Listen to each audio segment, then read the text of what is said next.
be surprised when you price something correctly or even aggressively low that the market knows what the value is of that home based on comps, and the agents know that value.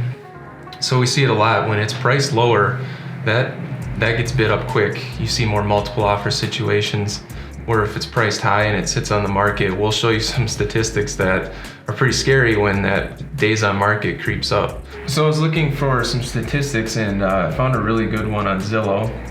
Don't believe everything you see on Zillow, but this was a good statistic. It's just showing when the days on market increases of how severe the percentage below list price. And these statistics are from the Minneapolis market, which Rochester typically mirrors the same statistics. And then you can see within 14 to 16 days, you're either at or ask price, or you're above it by up to 10%, which is astounding. And just the polar opposite of if it sits for 51 days, you're 5% below what your current ask price is. So that's a significant stat. One example, 260 was the list price, got an offer for 258. Rejected it, thought with the activity it would sell at 260, ended up selling at 242 because it sat on the market, because after that first really motivated buyer at 258 passed, there was nothing for months, and then we ended up at 242. So let's back that up. Let's say we put it at 255 right off the bat.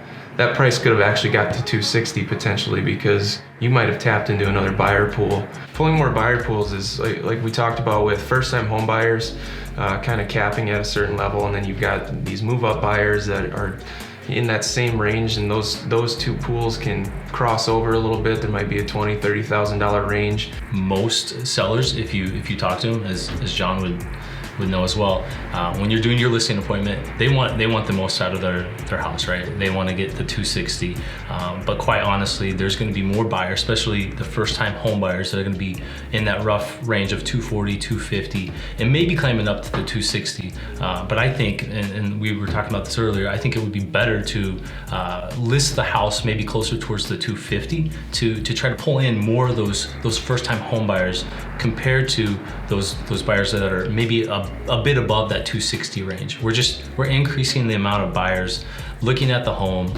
which in turn can drive the price up. It puts the cards back in the seller's hands when you price it correctly.